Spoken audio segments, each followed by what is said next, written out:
And I hit the live button, and we are live here for Dude, What's the Bid? Episode like 48 or 49 or 50 or something like that. It's a lot of episodes, no matter what. My name's Kevin Hill, Brush Pass Research and Carrier Source co-host, along with Casey Larkin. How you doing today, Casey? That's right, Kev. I'm doing well. It's a crazy busy September so far. Got event season around the corner. Yeah. Um, but yeah, man, doing well. Thanks for How many asking. events are you working on right now? Just the one, the change, or do you have others in the pipeline?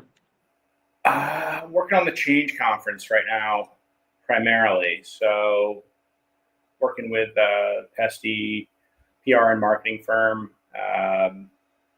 One of our clients is the Association for Supply Chain Management. So I've been helping them rebrand their event series, and um, yeah, we'll be hosting Change September 9th and 10th in Columbus, Ohio. Encourage you to Google it, type it into the GPTs, see what they have to say about it. Check out the website and reach out if you have any questions about attending or sponsoring. It's a good question. Are you doing more Googling these days or more, what do you even call it? GPTing? It's a little bit more difficult to say than Googling.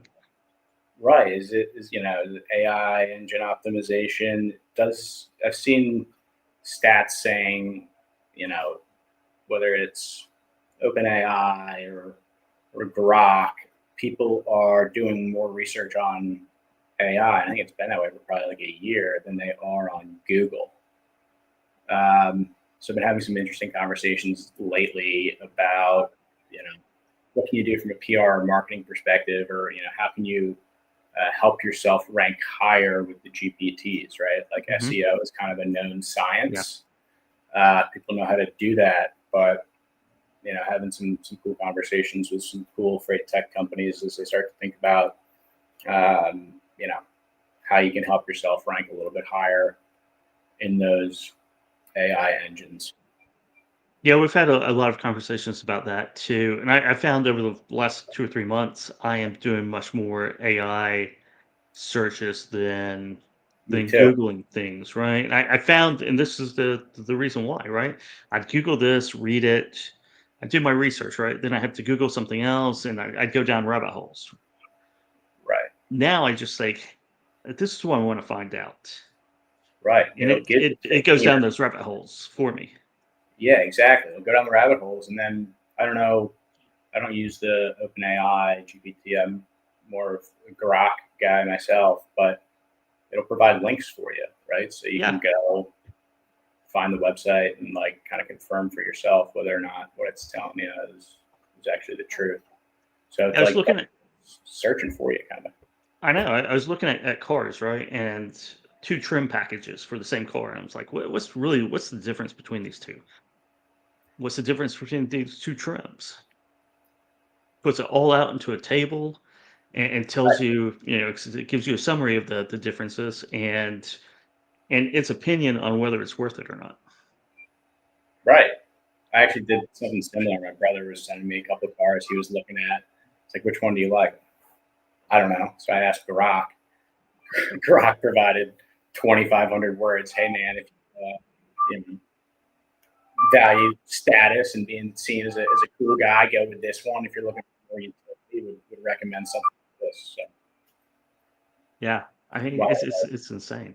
And I've been doing a lot of building out a GPT or whatever, to go with the raw search data that we get at Carrier Source, right? So shippers go on and they conduct, 20 searches over a 6 month period, and they just do another one, and that research tool is doing really well. A really nice reasoning of why they're searching right now.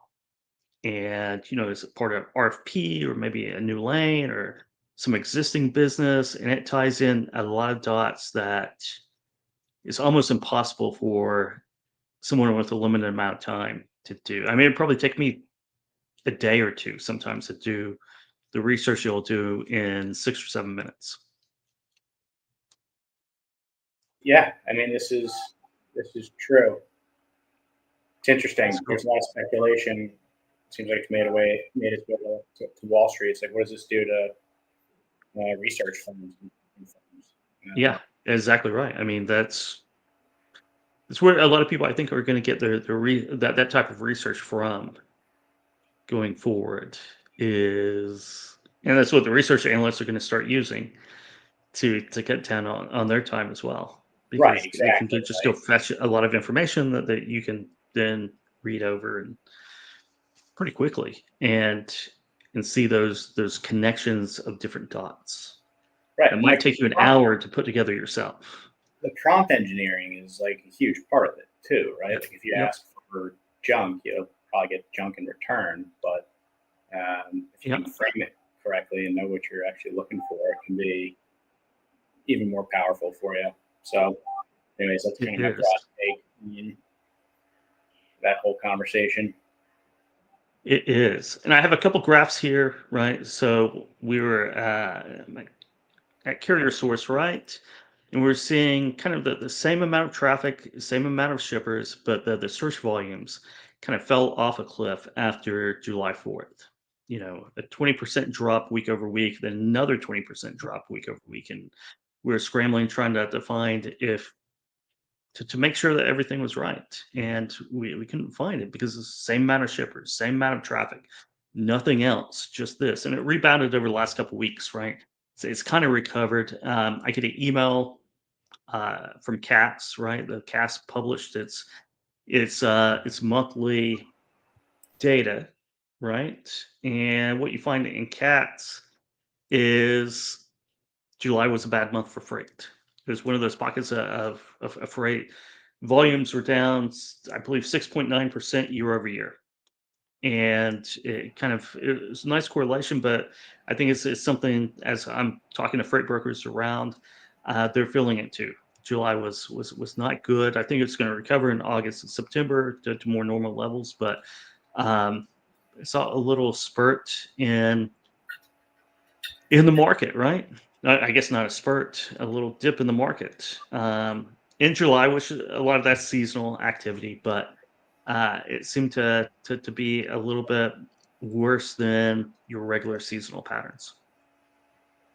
Right. Yeah.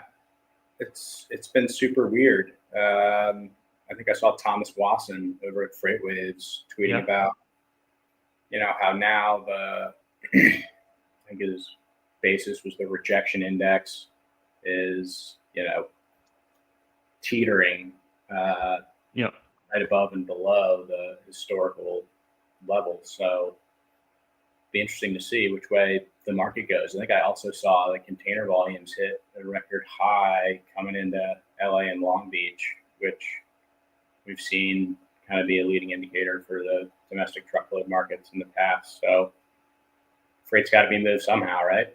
it does. And one of the markets that we see heating up is Jacksonville, actually. Ahead of those import volumes, right? A lot of Jacksonville to Jacksonville moves. Love to see it. Yeah, Yeah, our old colleague Marianne Hensley at NXT Point Logistics. They're based here, big freight forwarder. Drive by the yep. port all the time. A lot of big logistics companies here in Jacksonville. Landstar is right down the road. So yeah, very Yeah, cool. Landstar, a lot of Landstar offshoots. You know, Buddy Omar is down there in Jacksonville. I'm thinking of a couple other big Jacksonville. I can't think of them really off the top of my head, but there's a couple other that are pretty large. But there's a lot of really Gnosis. nice corporate traffic is down there. Um, Gnosis. Um, yeah, there's $1 billion one down here that does a lot of government freight, and they don't do any marketing. Having a is it hard Crowley? time. Is Crowley down there? Crowley's got a big presence here. CSX is, headquartered Yeah, yeah, in yeah, downtown Jacksonville. yeah. Suntech used to be down there. They've been acquired by Mode a few years ago. Um, That's right. but yeah, it's always popping whenever I'm doing the freight brokerage stats, right? Jacksonville is always one of those big hubs, behind Chicago. No one competes with Chicago. Right. You got Chicago, then you got Atlanta up to Chattanooga, which is big. DFW is big, and Jacksonville is always in there, Yeah. right behind those. Magellan. That's right. Yeah, Magellan. That's the one I was thinking of. Yep, you're exactly right. Yeah. Well, why don't we introduce our guests for this week and talk shop and talk freight and warehousing and all that good stuff. Let's do it. Perfect time to bring up our guest this week. Arturo, welcome to the show. Bilal, welcome to the show. Hi, everyone. Thanks, Easy. Hey, You guys want to take a second and introduce yourselves to the audience? sounds good. You want to go ahead, Bilal? Sounds good. Yeah, go ahead, Arturo. Okay. So I'm Arturo Torres. I'm the CEO and founder of Ventagium Data Consulting. We are a data consulting firm specialized in supply chain analytics. So what we do is that we build analytics tools, analytics solutions for customers that have a strong supply chain component to their business model, be it manufacturing, logistics, warehousing, or planning. Those are our key issues that we tackle for clients with data. Love it.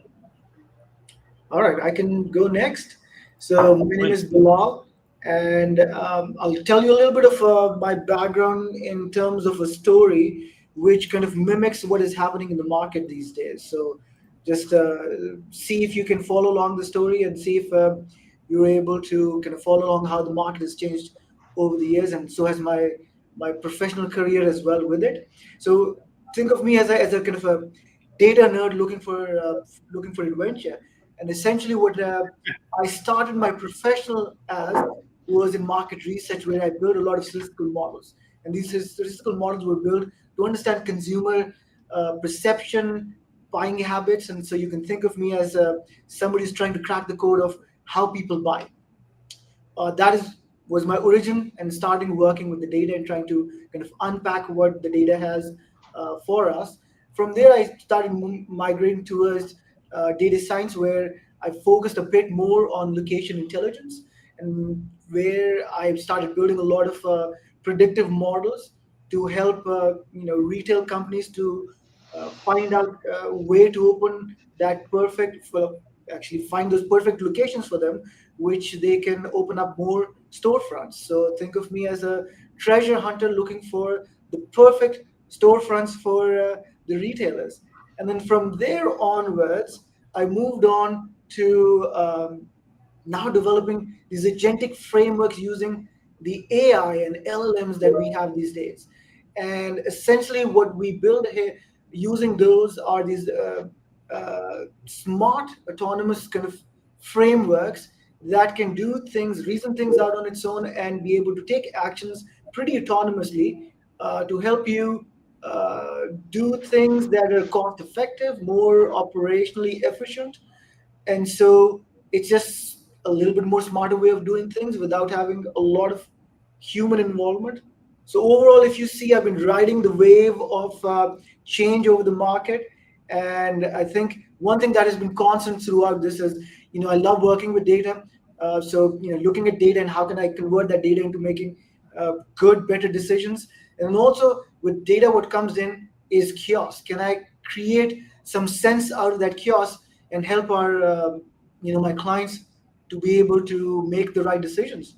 So that's kind of my story. So I'm riding the wave and still going on this wave of agentic frameworks and AIs and agents. And so happy to be here to talk to you about all of that world and how can it help this industry.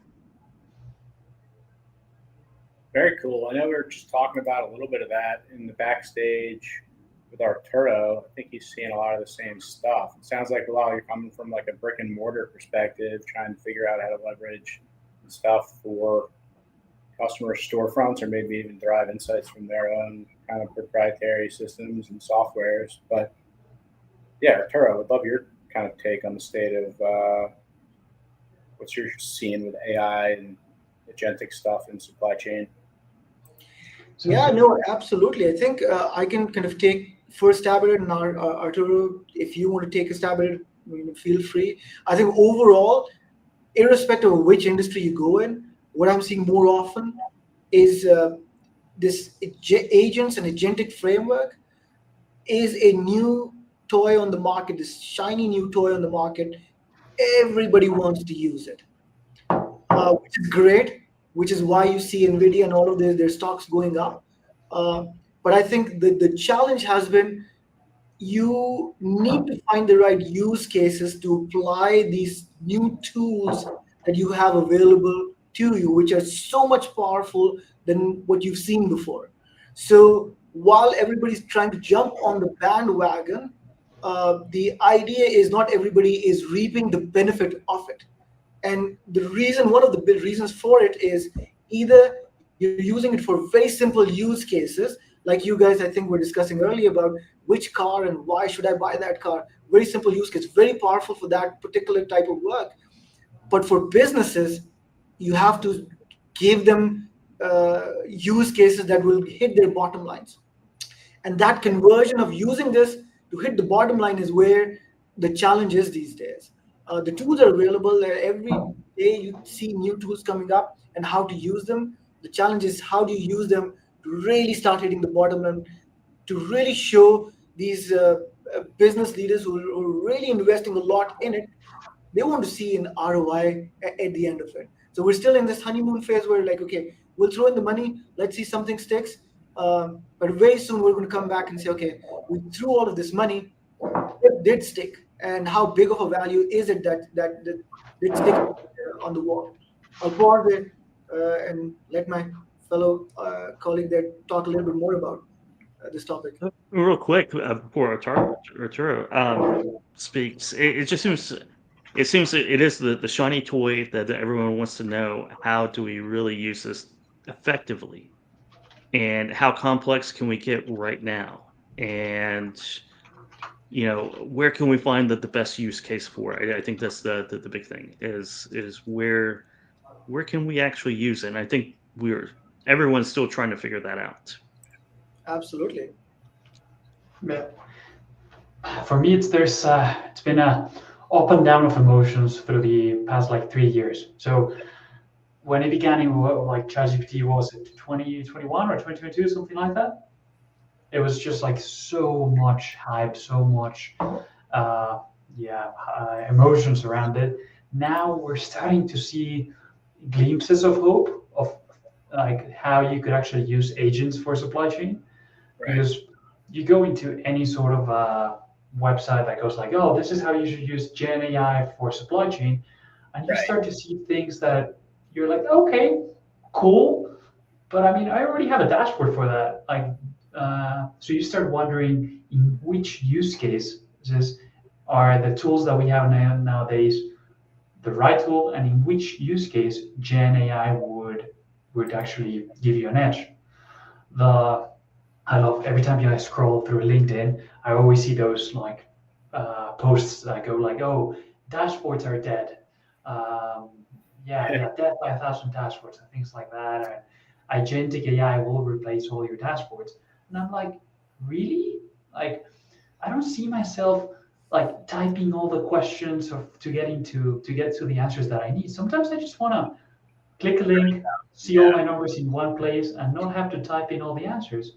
So you start thinking like, oh, then maybe agentic AI, those kind of things are going to be useful in certain contexts. Maybe you're in the middle of a meeting, you don't know the answer to something, you type it in, and hopefully you'll get the right answer. Which of course leads us to kind of like the second problem, like how much are you going to trust the agent to give you the right answer? How much are you going to trust that it did not hallucinate some random thing? And so we're starting to see the landscape being shaped, new tools coming out. We're starting to see a lot of promise. For example, Microsoft with Microsoft Fabric, they have this data agent tool that allows you to build agents in a very simple manner. But right now, what we're suggesting is like, guys, do proof of concepts. Do not go full in on this. Just test the waters, before you actually dive deeper.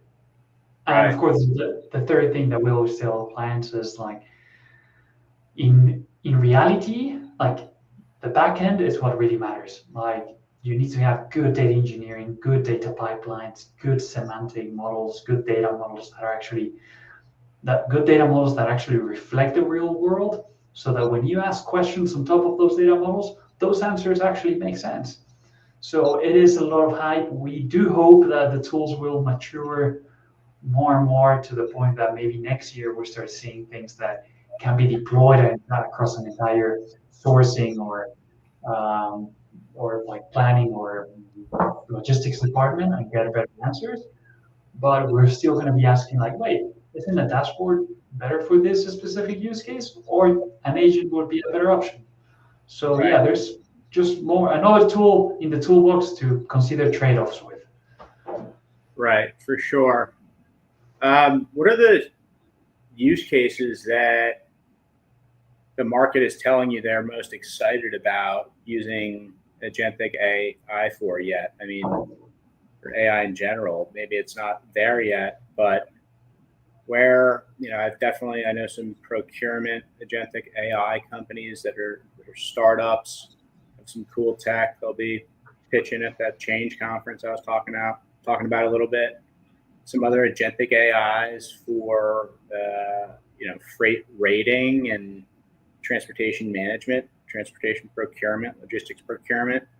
But would love your 2 cents on where you think the best use case is for AI and supply chain.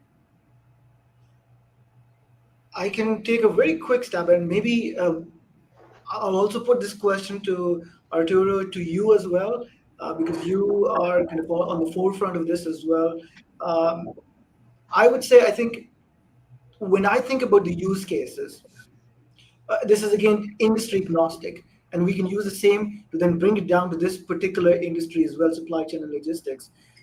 When you think about agentic frameworks or what are the use cases, I think there are two things that come to my mind. One is, I mean, a lot of the use cases that we're seeing, or at least I'm seeing in my line of business, is trying to make things that were a lot more manual to making them more autonomous and more automated.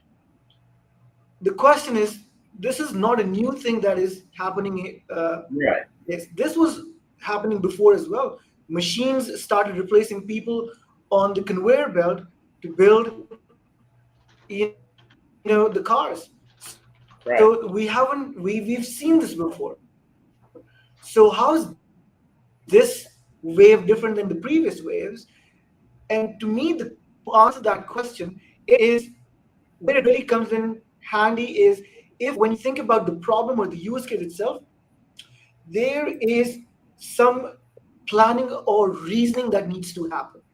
That is where the agents and the LLMs, which is really the brain, comes in handy.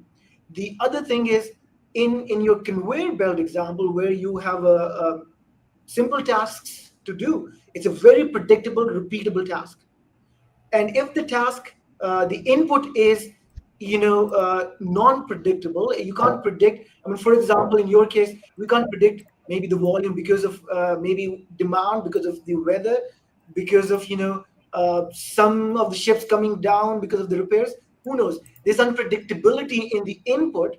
Now this is where the LLMs and the agents come in really handy to be able to make those adjustments, those reasonings, and make a decision and take an action based on that. So this is where the current, the autonomous work that we're seeing is different than the previous one. So that's one thing. But in order to make that happen, I think we were discussing this just a little bit earlier. There's data that needs to change. Overall, there's change management that needs to happen for this use cases to stick as well. Because the underlying data is not there, or if it's there, it's not ready for the LLMs to use, because they have to learn from someplace. They need to have the right context to be able to respond back. And if the context is biased one way or the other, or the context or the underlying learning from where they did is biased or not completely there, that learning isn't perfect. And then the decisions are, whatever recommendations it's coming up with or actions it's taking, not perfect. But as, let's say, we solve that problem, we move forward. Now those actions, somebody has to take those actions up, or somebody has to face the consequences for it. So it has to be a little bit of a mind shift as well. It's how the work flows. For example, again, I'll go back to that case I think you were discussing earlier. You wanted to evaluate the cars. Before, what would you have done? You would have gone back, maybe looked at some hardcore material, pamphlets and digests and everything. We moved on to online, and you research. Now you use Grok to tell you all of that. So it's a mindset as well. So people ready to have that mind shift in the industry, in the firm, in the workplace line of work where we're introducing these agents. So that mind shift, that change management also has to come in. Right, for sure. What about you, Arturo? I think I'm a bit skeptic about it. Okay, so I do see agentic AI right now as a great tool to use on your day to day for random stuff. Yeah. If we were to say like, how is Gen AI gonna redo our supply chains? I don't think personally that's gonna happen right now. The way that I like to frame it is kind of like a pyramid model, where if you were to choose like technology stacks or technology projects that you're going to do, if you are talking about like which tools are needed for which processes, the base of the pyramid, again, data engineering. For all your processes across all your supply chain, you will need good data models, that sort of thing. Right. If you go up the step in the pyramid, most functions, maybe not all of them, are going to need data visualization. So dashboards, BI, metrics, KPIs, all that sort of thing. Then you're going to have like predictive things like machine learning models that are used in many areas, maybe not as many, but like forecasting, pricing, inventory replenishment. But I'd see Gen AI at kind of like the top of the pyramid, where it will be like there will be very specific certain use cases within very specific functions within very specific processes where Gen AI is going to be useful. And we're starting to see many companies pop up. Casey, you just mentioned procurement companies. No, I'm assuming these procurement companies are going to be producing Gen AI models that are going to be good for very specific processes within the procurement department. So again, it is not. I don't see Gen AI as a tool that will help end-to-end supply chain kind of thing. It would be more of a tool that will be helping very specific use cases within very specific processes. Yeah. And going off that, Arturo, I find myself running a lot of scenario analysis, right? What if, and kind of guiding it, but all of the manual legwork is done by the AI. But I find very useful in scenario analysis, which I think is up there at the top of the pyramid as well. Mm-hmm. And for Bilal, who I'll add back up to the stage right now, though there's gray areas where things aren't black and white, and you need a little bit of reason to be able to navigate through to define the solution. Is kind of where I say I see it, but maybe that's just how I'm using it right now. I do see that. There's a lot of scenario modeling where language becomes a good interface to the data. There's a when doing supply chain optimization and supply chain simulation and design, you could have certain people that are extremely technical that can go into Python and Gurobi and create those very complex optimization models. But Yeah, yeah. if you now have the option as a business user to type in the questions, and then there's a certain interface that converts your natural language over into code that actually goes Hmm. out and runs the scenario against those data models that are validated and curated, it is a fantastic use case because now you can run many more scenarios, many more options than what you were available to do before, which was, of course, extremely expensive. Yeah, and I completely agree. I think if you think about the agents, and especially, let's say, agents in trying to optimize supply chain, again, you have great tools already like Groovy, and you've got some libraries in Python as well. Combine them together, and you get some powerful tools that you can use. I think exactly like Arturo mentioned. I think those were only available to people like data scientists. So, as a business person, if you Hmm. wanted to use them, your gateway was through the data scientist. You tell them, okay, this is what I'm thinking. This might be the scenario. So now go use those tools and bring back the stuff. Now we're taking the middleman out, and now we will replace that with the agents.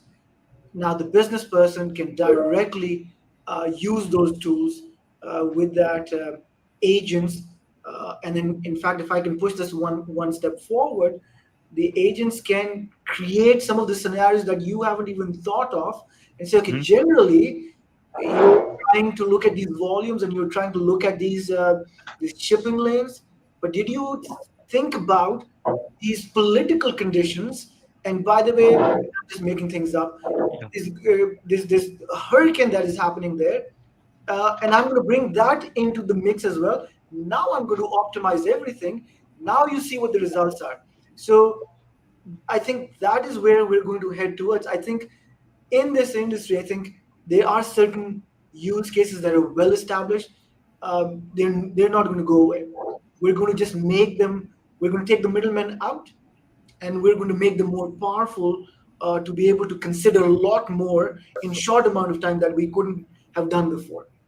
Yeah, I think it makes both camps happy, right? The business person and the data scientist, they don't really have to interact directly to fulfill all these requests because I always remember it's like, oh yeah, let's run this because it's my best guess. And because I knew the business, data science, they know the data, not necessarily the business case, right? So it was all back and forth, right? It's like, oh, let's tweak it here. Let's tweak. I wonder what happens if this happens, And I annoyed many data scientists by doing that. I'm sure, right? And it took them a long time to run. But with AI, I mean, you're exactly right. You can just, let's tweak it here. Let's tweak it, and most of the time the models will come back and say, have you thought about this? Like, well, okay, yeah, let's give it a shot. Why not? And you can do a lot in just a very short amount of time. Absolutely. And I think, and this is me thinking now, in the future, I think that is probably the start. And because you're now able to do a lot more in a compressed amount of time, that opens up a lot more opportunities to Mhm. test new things that we didn't think about before. These become another piece of information that can be plugged into maybe something else. Managing your inventory with all of these scenarios, managing, how quickly the shipping lanes work, increasing your the containers up and down. So it just feeds into many other things. And if you think about it, agents, like I said, wherever you need some reasoning, and there's a little bit of unpredictability, that is where they work the best. And you start taking the basic stuff to a place where you can do a lot more and plug that into some of the other systems. And now you've created this agentic framework that can do a lot. But it has to start from the well-established base use cases and keep building Mhm. on top of it. Now, all of this is kind of like the promise of how things like Gen AI could be used for supply chain design and that sort of thing. Are you guys already seeing this like nowadays in tools that you use, or is this just a promise? Right, exactly. That's a great question. I wanted to ask you, Arturo, like in supply chain, if you're you're a big logistics provider or you're a shipper, there's no data standards, right? A lot of people build their own systems. One company may have one way to define a term from their different disparate data sets, which is different than the next guy.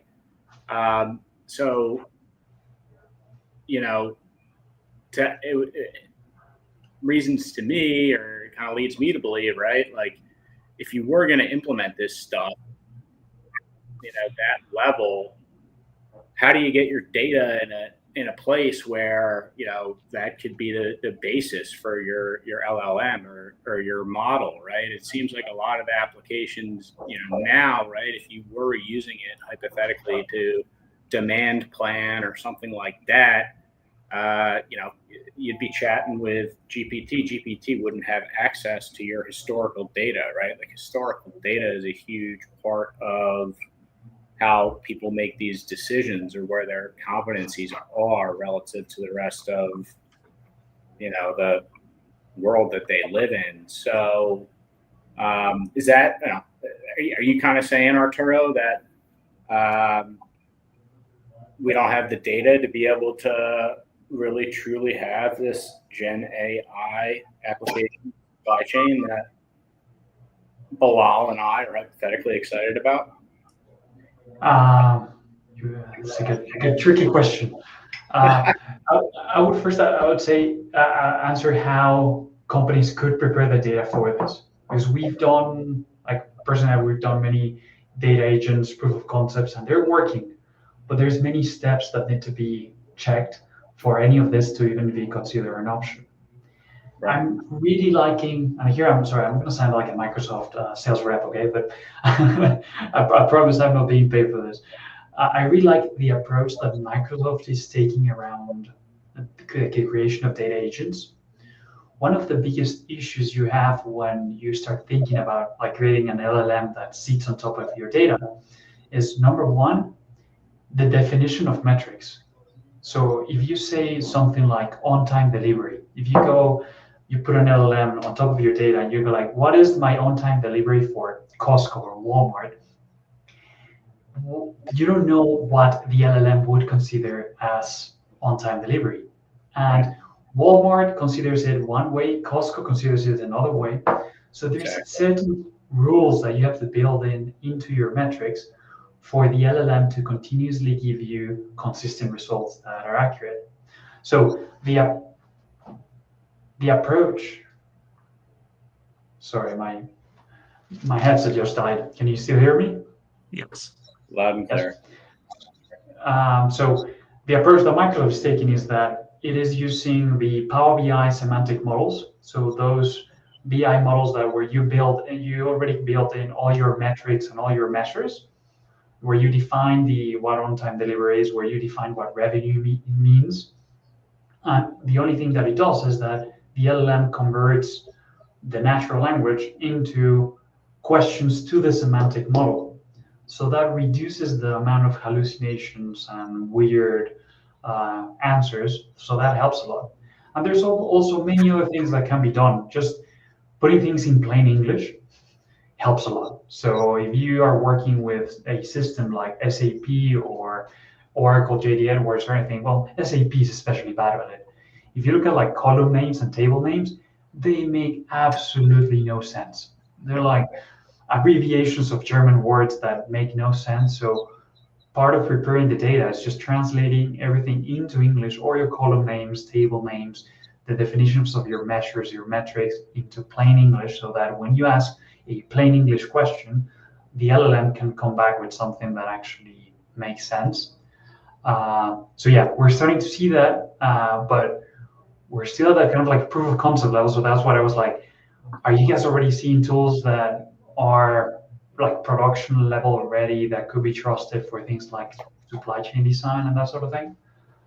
don't think so. I don't think so. And one part of this is we were talking about data and data standardizations, right?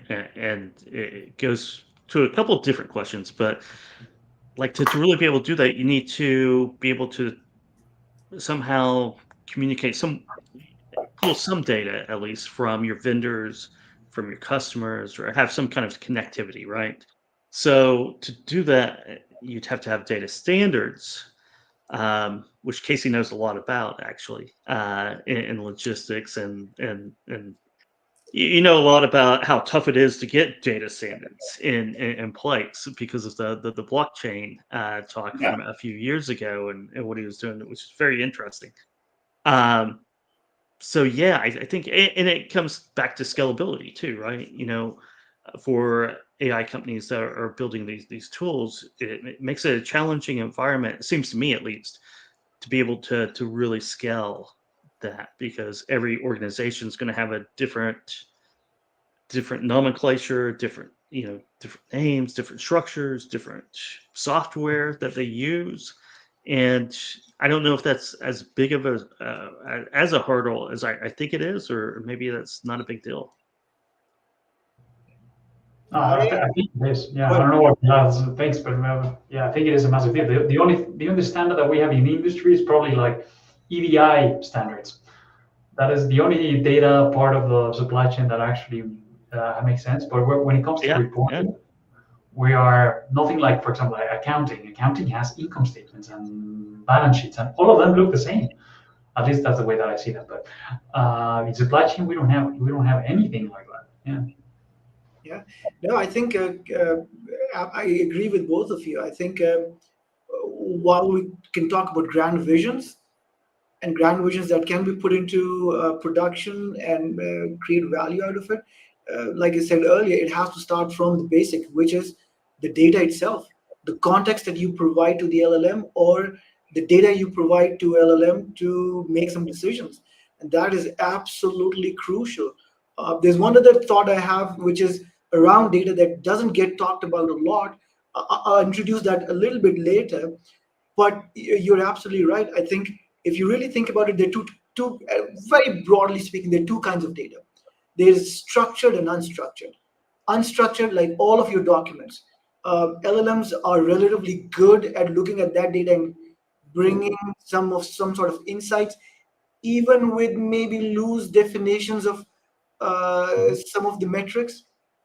It might be able to do a reasonably okay job. But when it comes down to structured data, where we have a lot of standardization issues, that is where the LLMs also struggle. Even, and it's not just the data is not standardized. Even if the data is standardized, very simple things like counting something is something that LLM has a challenge with, and I say counting, but for example, there's a use case that I was working on where we said, okay, here's a blueprint LLM. Can you just count how many chairs are there in this particular floor plan and blueprint that I'm giving to you? It struggled. And so there are things that when it comes down to certain structured work and data, especially if it is not standardized, your agents and your LLMs will always struggle. So the bigger hurdle right now is the data itself, especially the structured data. You have to standardize it. I think 200% agree with Arturo as well. The first step is to standardize the data, and the second step is the metrics, the definitions, right? We need to agree. If the four of us cannot agree on a definition, how do we expect the LLM to come back and give us the right answer? So it needs some solid proof, one answer to that definition, so it can use that to provide you the right answer. So there is some absolutely groundwork that needs to go in, which is why it will take LLM and this revolution or era that we're in. It's going to take its time to really bloom. But I think it's for me, with all of those challenges, I think there's still a lot of potential. I also feel that it is going to bloom, but we have to put in the hard work to provide it the ingredients to bloom as well. And this is where the change management comes into play, the mindset of the people, the underlying data structures, data, the workflow, the architecture, how we store data today. So all of those are right now the hurdles. But once we're able to solve that, I think things will take off pretty quickly, and they will go to many different places. But that's still kind of the grand vision. We've got to put in the hard work. And then I guess maybe this is a good time to introduce one of the things that doesn't get talked about a lot. And I thought, Casey and Kevin, you would probably bring it up because there's a lot of different, I guess, within supply chain. It's a little bit of a fragmented kind of industry, right? You've got big players, you've got small players, but you've got a lot of players, generally speaking, right? So the data itself is a very important commodity, irrespective of how there's standards or no standards. Data is a very important commodity. So data security, data making sure the data is secure and used properly for the right purposes, not shared. That is very important. That at times we forget looking at the grand picture. Things look good, and we have to make sure the definitions are right, the data is good. But how is the data being used? I wouldn't recommend anybody putting their bank statement to Grok or Gemini or OpenAI's LLMs to say, okay, can you help me understand where am I spending more and where am I spending less? All of that data is going to become very public. Anybody can have access to it, can take a look at it. So security of the data, securing it, making sure there's data governance and security, all of those things do not get talked a lot, but that is another hurdle that we have to overcome along with the data standardization to really realize that dream, that grand vision that we have. And that grand vision is not just a fad. It's not going to go away. It is here to stay, but we have to put in the hard work to get to that grand vision. Definitely. Love the same conversations and same, maybe different, but same themes. I think when you look, at least me, 25 years ago, and the internet, right? I guess tech revolution number one, and kind of the hard issues that that everyone faced getting online, and data at that point, and security, and just getting, commerce and business online. There's a lot of struggles, a lot of unknowns. Things hadn't been built yet. So those themes I see very well in AI as well, right? This is the tough work, as Bilal said, the tough work, the problems that need to be solved. 100% confident those problems are going to be solved. It's just going to take a lot, more time and more effort and more resources than what we usually think. Absolutely. Definitely. Arturo, you have anything to add there? I was over here researching whether or not numeric language models are a thing anybody's thinking about. But numeric language models. Just hypothetically, right? Like, I don't know. It seems like these,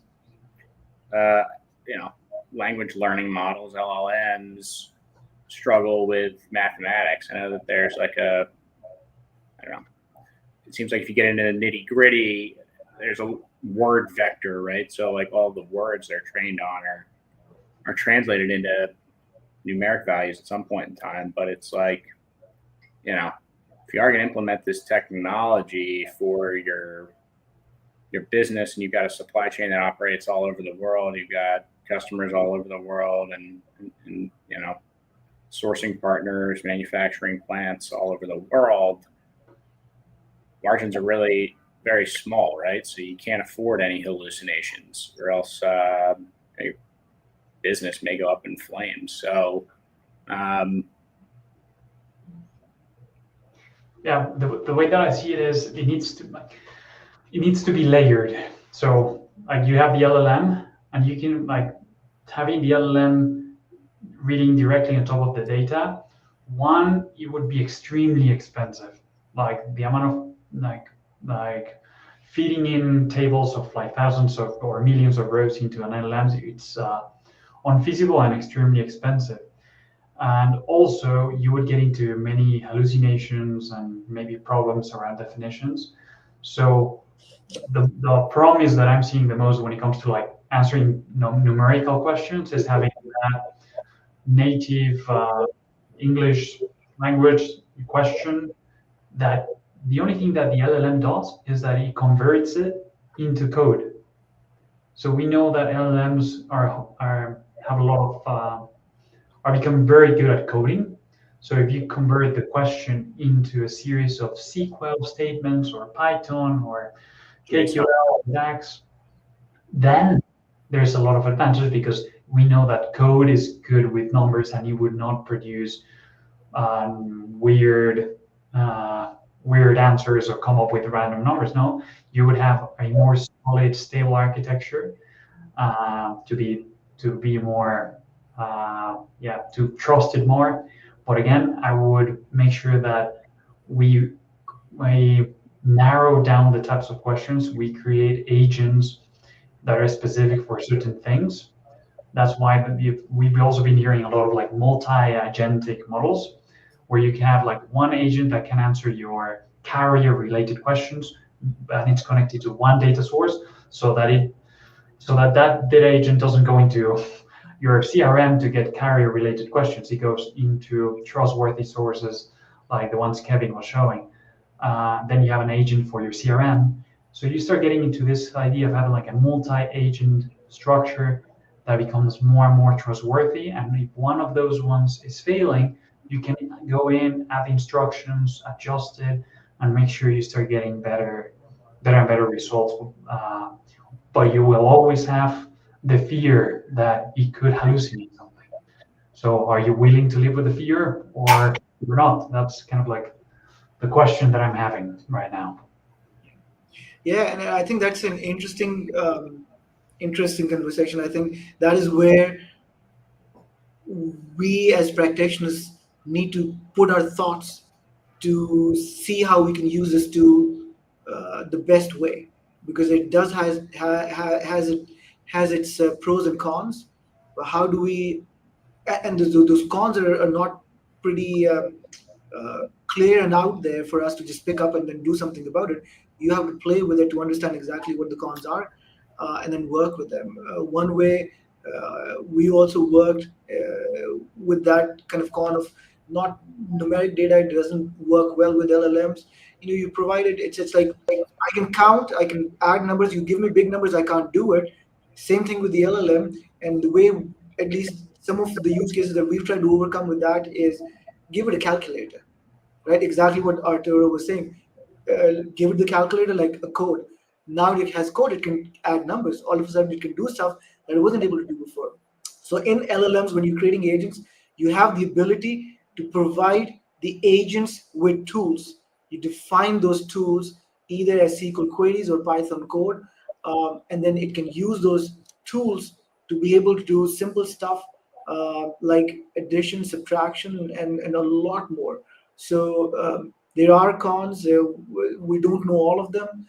We know some of the most clear ones, and everybody's trying to overcome them. But yeah, you take some, you lose some. But exactly like Arturo said, are you going to stay afraid and stay behind, or are you going to take some chances and move forward? It's that part of that constraint or the problem, because I go back to Black Swan, right, and reading the Black Swan and talking about rules-based games, right. So you have guardrails, and you can't get outside those guardrails, kind of like computer language or software language or calculators. It's hard to bounce beyond those guardrails, and then you have, I don't know, the real world or the world that humans occupy, where there are no, everything's a gray area, right? Everything's ambiguous. Everything, there's a lot more possibilities and a lot less rules in place because anyone can direct anything. Is that, am I on the right track there, or am I thinking about it wrong? No, I definitely would say you're on the right track, Arturo. Please go ahead and let us know what you think. I don't know, totally. Like your data is only going to be trained. The answers you're going to get are only going to come from the very narrowed-minded Mhm. system that you may have.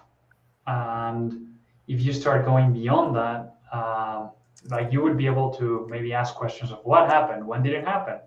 But once you start getting to the real world where it depends becomes the most common answer, uh, that's when you start asking why questions. That's when, yeah, you might not know what results you're gonna get. And of course, black swans are always an option. So that are unpredictable by definition. But yeah, it's a tricky. I know I'm answering with a it depends question, but with a very vague answer. But it is. Well, that's what it struggles with, right? Is questions with very vague answers, right? Well, it depends. Mhm. And if you're asking questions where anyone would say it depends, I think And, that the AI agent's going to struggle with it, just like everyone else struggles with it. and you know what I really want data agents or ChatGPT to learn is to say I don't know. Right. It always comes back with an answer. So Yeah. that is for me very worrisome. Sometimes it should come back with you know what? Given the confidence levels, I'm going to say I don't know the answer, which is something that we expect from humans.